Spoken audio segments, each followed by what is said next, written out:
സന്ദീപിനെ ഇറക്കി നമ്മൾ കളിക്കാൻ ശ്രമിച്ചതിന് ആ സച്ചിയും വക്കീലും നമ്മളോട് തിരിച്ചു കളിച്ചു. അല്ലെങ്കിൽ അവക്ക് പണ്ടേ കൂറ് അവരോടാ. പക്ഷെ അതല്ല മൂർത്തി ഇപ്പോഴത്തെ പ്രശ്നം. പിന്നെ എന്താ മേഡം? എന്റെ വീട്ടിൽ ഞാൻ രഹസ്യമായി സൂക്ഷിച്ച തെളിവുകൾ അതെങ്ങനെ പുറത്തുപോയി? മറ്റാരുടെയും കയ്യിൽ കൊടുക്കാതെ മാഡം തന്നെ ആയിരുന്നല്ലോ അത് സൂക്ഷിച്ചിരുന്നത്. വക്കീലിന്റെ കയ്യിൽ നിന്ന് പുറത്തു പോയിട്ടില്ലെന്നല്ലേ അയാൾ ആണയിട്ട് പറഞ്ഞത്? അത് പോയ വഴി എന്തായാലും ഞാൻ കണ്ടുപിടിക്കും. കോടതി വിധി നമുക്കെതിരാവുന്നുള്ള കാര്യത്തിൽ എനിക്കിപ്പോ ഒരു തർക്കവുമില്ല. പക്ഷെ എന്നാലും ഇതൊന്നും ഞാൻ വിട്ടുകൊടുക്കില്ല. കഷ്ടപ്പെട്ട് നേടിയതാ ഞാനിതെല്ലാം. ഇതിലൊരു തരി പോലും ഇനി നെല്ലിശ്ശേരിക്കാർക്ക് ഞാൻ തിരിച്ചു കൊടുക്കില്ല. പഴയതുപോലെ അല്ല മൂർത്തി. ഇപ്പൊ എനിക്ക് എന്നെക്കുറിച്ച് മാത്രം ചിന്തിച്ചാ പോരാ. മാഡം എന്തിനാ ഇങ്ങനെ ഇമോഷണൽ ആവുന്നത്? എന്റെ മോളെക്കുറിച്ച് ഓർക്കുമ്പോ ഞാൻ ഇമോഷണൽ ആയി പോവും. ഈ ലോകത്ത് സ്വന്തം എന്ന് പറയാൻ എനിക്ക് അവള് മാത്രമേ ഉള്ളൂ. അവളുടെ ഭാവി ജീവിതം അതെനിക്ക് നോക്കിയേ പറ്റൂ. അല്ല, അതിനിപ്പോ ഇവിടെ ഒന്നും സംഭവിച്ചില്ലല്ലോ. എന്റെ മോള് ഒരു രാജകുമാരിയെ പോലെ ജീവിക്കണം എന്നുള്ളതാ എന്റെ ആഗ്രഹം. ഇതുവരെ ഒരു കുറവും വരുത്താതെയാ ഞാൻ അവളെ വളർത്തിയത്.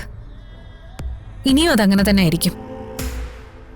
ഈ കേസ് ജയിക്കാൻ സുപ്രീം കോടതി വരെ പോണ്ടി വന്നാലും ഞാൻ പോവും. എനിക്കിതൊരു സ്വത്ത് തർക്കത്തിന്റെ മാത്രം കേസല്ല മൂർത്തി. ജീവൻ മരണ പോരാട്ടമാ. ഞാൻ ഏതറ്റം വരെയും പോവും.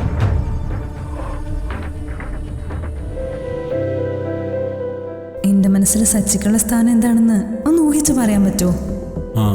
അത് പിന്നെ ഒരു നല്ല ഫ്രണ്ട്. ഏത് സമയത്തും എന്തിന് ഡിപ്പെൻഡ് ചെയ്യാവുന്ന ഒരു ആത്മാർത്ഥ സുഹൃത്ത്. വക്കീലിന്റെ മനസ്സിൽ അങ്ങനെ ഒരു സ്ഥാനം എനിക്കുണ്ടെന്ന് എനിക്ക് നല്ലതുപോലെ അറിയാം. കേസിന്റെ കാര്യങ്ങൾ കഴിഞ്ഞാൽ പിന്നെ സച്ചിയുടെ ജീവിതത്തിൽ ഞാനെന്നൊരാളുടെ ആവശ്യമേ ഇല്ല. ഞാൻ സച്ചിയെ സ്നേഹിച്ച ഓരോ നിമിഷവും സച്ചിയെ എനിക്ക് സ്വന്തമാക്കാൻ വേണ്ടി മാത്രമായിരുന്നില്ല, സച്ചിക്ക് സമാധാനവും സന്തോഷവും കിട്ടാനായിരുന്നു.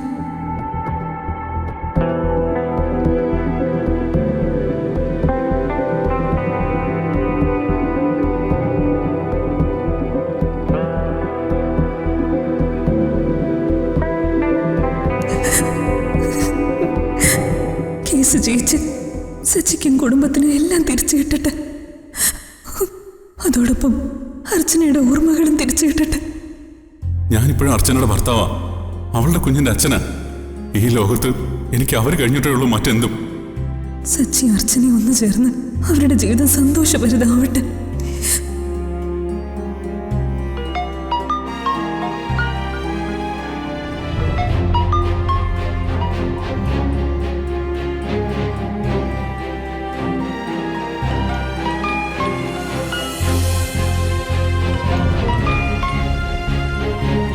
ഹലോ സച്ചി.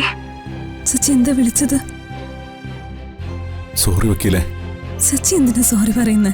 വക്കീലിനെ വല്ലാതെ നിരാശപ്പെടുത്തേണ്ടി വന്നതിൽ എനിക്ക് വലിയ വിഷമമുണ്ട്. പക്ഷേ എന്റെ അവസ്ഥ അറിയാലോ. അല്ലെങ്കിലും ചിലതൊക്കെ അങ്ങനെയാ സച്ചി. ആഗ്രഹിക്കുന്നതൊന്നും നമുക്ക് കിട്ടണമെന്നില്ലല്ലോ.